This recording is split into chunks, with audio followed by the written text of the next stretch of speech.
Good afternoon. Welcome to the press center of the Ministry of Defense of Ukraine.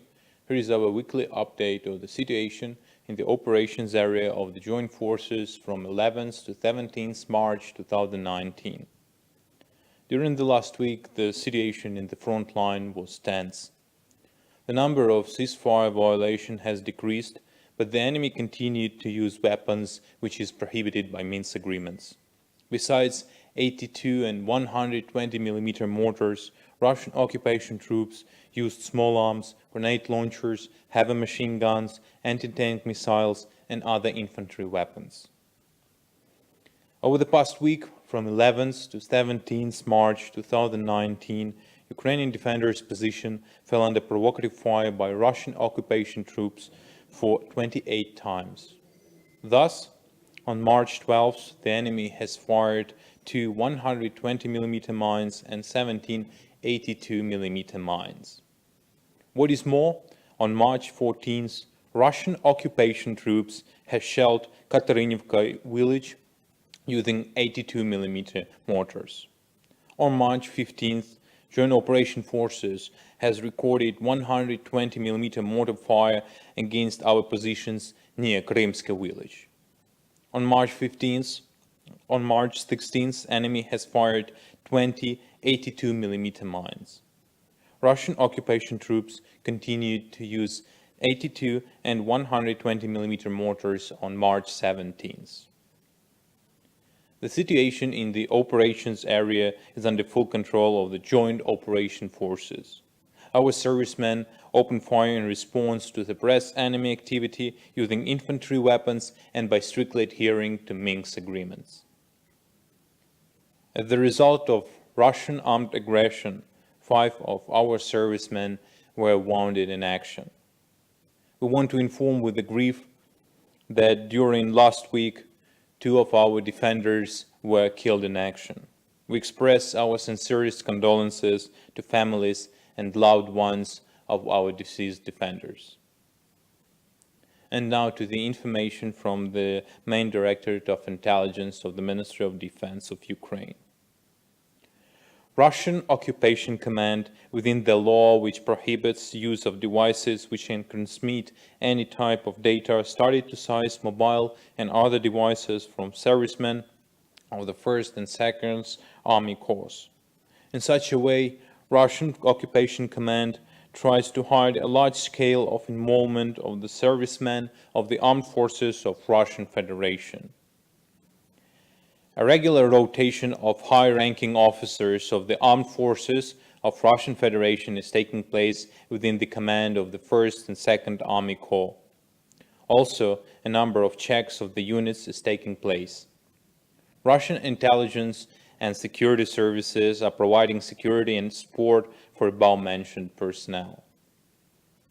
Moreover, the number of supply from the territory of Russian Federation has increased significantly with constant deliveries of ammunition, material, fuel to support its forces on the territories of the temporarily occupied Donetsk and Luhansk regions. And now for other news. On March 11th, a 5-day initial planning conference on multinational exercises Maple Arc 2019 had taken place on the territory of 199th Airborne Forces Training Center in Zhytomyr. The conference was attended by officers of 95th Separate Air Assault Brigade, representatives of the Canadian Forces, Armed Forces of Republic of Lithuania, Georgia, Montenegro, and personnel of the Lithuanian Polish-Ukrainian Brigade. On March 12th, Minister of Defense of Ukraine Stepan Poltorak met with the newly appointed extraordinary and plenipotentiary ambassador of the Republic of Turkey to Ukraine, Yagmur Ahmet Güldere, at the Ministry of Defense of Ukraine. Stepan Poltorak congratulated Mr. Yagmur Ahmet Güldere on the commencement of a diplomatic mission in Ukraine. He emphasized that Republic of Turkey is a key strategic partner of Ukraine and has a significant influence on the regional security situation development. During the meeting, the participants discussed state and prospect of defense cooperation between the two states and the security situation in the Black Sea region. The parties expressed their interest in strengthening of naval cooperation in the Black Sea, intensifying of a military-political dialogue on regional security, and increasing defense-industrial cooperation. A platoon of the Ukrainian Marines has been deployed to Romania for the multinational exercises Platinum Age 2019. The representatives of the 503rd Marine Corps Separate Battalion of the Ukrainian Navy participate in the international exercises. The training will last until March 22, 2019.